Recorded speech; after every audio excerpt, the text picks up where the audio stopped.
Hi everyone.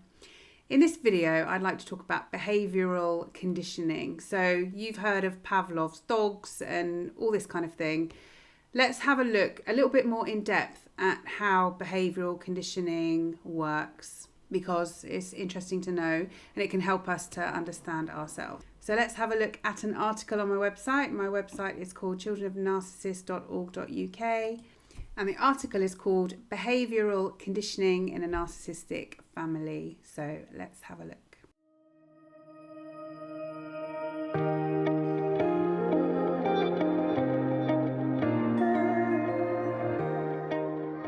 Behavioural conditioning and narcissism. So we are products of both nature and nurture. So we're born with certain characteristics, inherent strengths and weaknesses. We all have our own talents. We all have our unique personality, don't we? And then nurture. We're products of nurture, aren't we? In that our environment shapes how we are. And every interaction we have with other people and every day we change in some way. So everything we learn changes us. Everything we experience changes us. And it's really interesting. So we're born with an inherent character which adapts to the environment we grow up in. And narcissistic families are difficult to grow up in, and the children will be conditioned into certain behaviours. They will become an adapted version of themselves, and their real self becomes suppressed to a certain extent. Classical and operant conditioning experiments and John B. Watson's experiments with an infant show how conditioning works. So classical conditioning. Classical conditioning is a process by which we learn to associate stimuli and to anticipate events. Ivan Pavlov, a Russian scientist, is famous for his experiments in classical conditioning with dogs.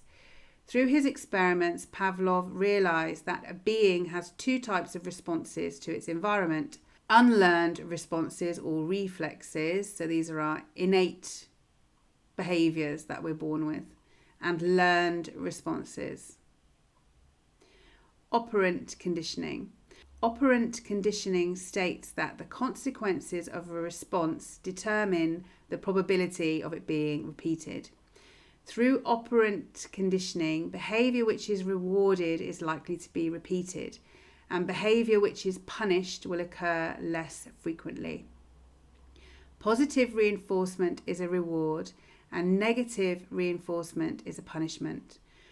Primary reinforcers satisfy needs such as hunger and thirst.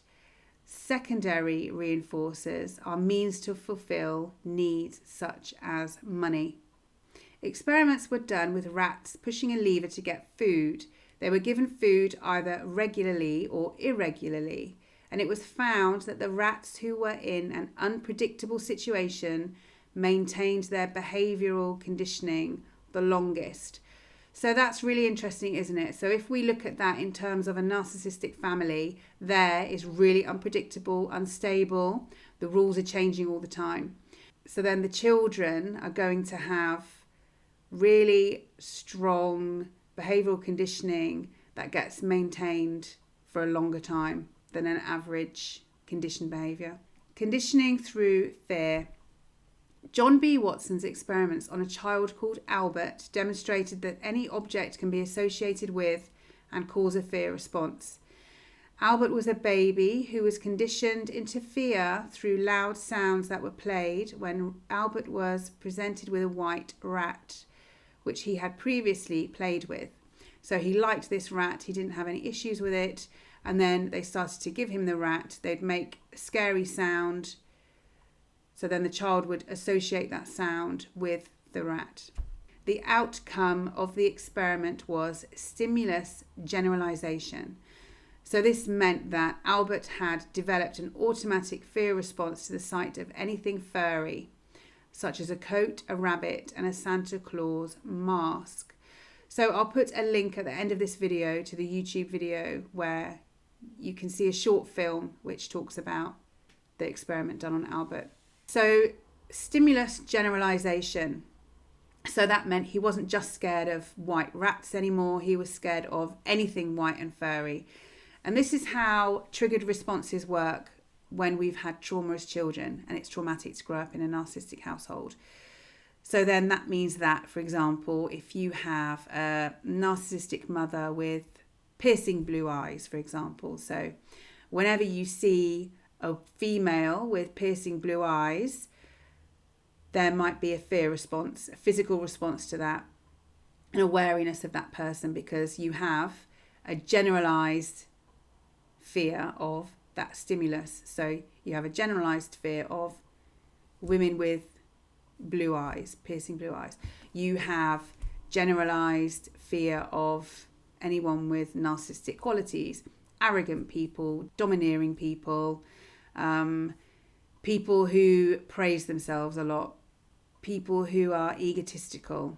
There are many triggered responses that are common to traumatized people. So these are things like loud noises, times of days, times of year, spotlight being on you, not being able to say no, having to say yes, nighttime, males in general, females in general, being put on the spot, being ignored. There are lots of things that are generalized triggers for traumatized people. And there's an article on my website, I'll put it in the description, which is called Triggers and Triggering. And in there, it talks about common triggers for traumatized people, and then also what triggered responses feel like. So it feels like an extreme reaction. It feels like going from 0 to 60 in a very short period of time.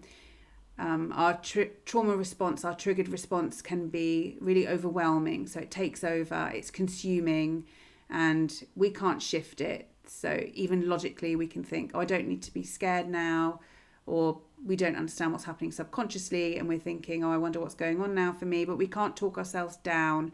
We can't talk ourselves out of it. That triggered response stays there for some hours. For some people, it stays for days, a couple of days. So stimulus generalization is important to know for people who've come from narcissistic families. Conditioning in a narcissistic family. Growing up in a home with narcissistic parents will cause the children to become conditioned through positive reinforcement, rewarded for obedience to the narcissist, and acceptance of their version of reality as the truth. So this is really important in a narcissistic family, that you take their truth to be the truth and you are obedient to that truth, and you don't challenge that truth or question that truth, because then that is going to bring onto you trouble, which is negative reinforcement, punished through rages, as the narcissist controls the environment through anger, criticism, humiliation and shaming, long silences and rejection. And this can be terrifying for the child. So this is at root my way or the highway. So we need to adhere to the narcissist version of reality. We need to submit to them. We need to be obedient and passive. Otherwise, there's going to be punishment. The ground rules in a narcissistic family tend to be unstable and ever-changing. So what was fine one day may invoke a rage from a narcissistic parent on the next. And therefore, adaptation to the environment in terms of automatic defensive responses can be difficult. So this is what complex trauma is. So PTSD is being traumatized but having less defense responses, less default responses to stimulus. But when we have complex trauma, because of the instability that I've just spoken about, then there can be lots of different types of responses. So this is why it's complex. We can have lots of different fight responses, lots of different flight responses, lots of freeze responses, lots of different submissive responses, and lots of different attach responses. So those are the 5 mammalian defenses that we share with mammals. So fight, flight, freeze, submit, and attach. A very adaptive and versatile set of defenses is needed. Stimulus generalization is often in play for those who have undergone conditioning in a narcissistic family. This means that triggers become broad and generalized, A mother whose angry face meant a rage was coming can evolve into the child developing a fear of all angry faces. Seeing an angry face will trigger a fear response, and the fight, flight, freeze, submit and attach defences can be triggered. Children in narcissistic households are punished for their behaviours which assert their needs and when they want growth or independence. The child will come to see these aspects of themselves as their bad self. They will be rewarded for behaviours which are immature, passive and clinging, and the child will come to see these aspects of themselves as their good self. This results in the child becoming disconnected from who they really are and their wants, needs and freedom to express themselves, and they will develop coping mechanisms which suppress their true nature and their real self. And they are conditioned into a false adapted self. While we will be fundamentally the same person, we will be an adapted, moulded version of ourselves. So we'll be moulded by the narcissistic parent with the behavioural conditioning, and we'll mould ourselves in a certain way as we do have power when we are younger, even though it might feel like we don't. So we do have the power to choose our responses. So, for example, some people choose to identify with a narcissistic parent and they may grow up to become a narcissist themselves. And then we may choose to have more submissive or freeze responses because we have a less of an aggressive natural character, a less of a darker character.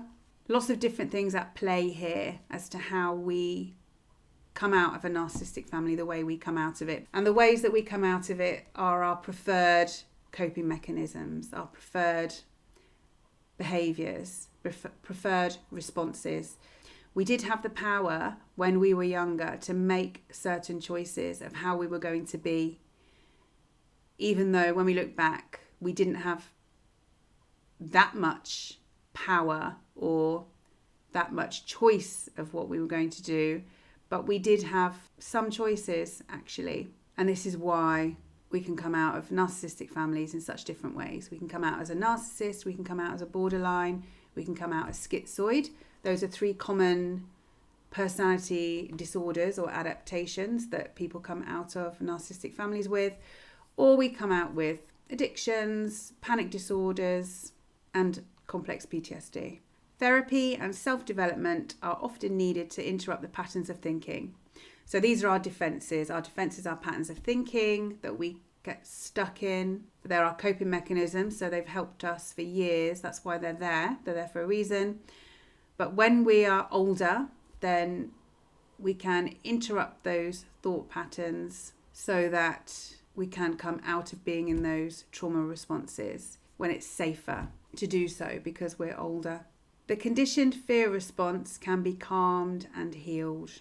So that's how it works. There's a trigger in the environment or inside ourselves. Then there's the emotion, and the emotion triggers the defense. And then we go into that defense, that automatic response to what's happening in the environment or inside ourselves, the external environment or the internal environment. So it's developing self-awareness, recognizing triggers, and then recognizing our triggered responses. And then eventually we can get to a place where we can interrupt those triggered responses and we can replace those responses with new, healthier responses. It can be done. Our behavioural conditioning can be changed and we can recondition our behaviours into healthier ones or more natural ones or ones that fit our real self as we are on that journey to finding that. So moving out of our adapted conditioned self and into the real self that we weren't allowed to be as children. So I hope the information in this video was useful for you. Take care of yourselves and bye. Bye.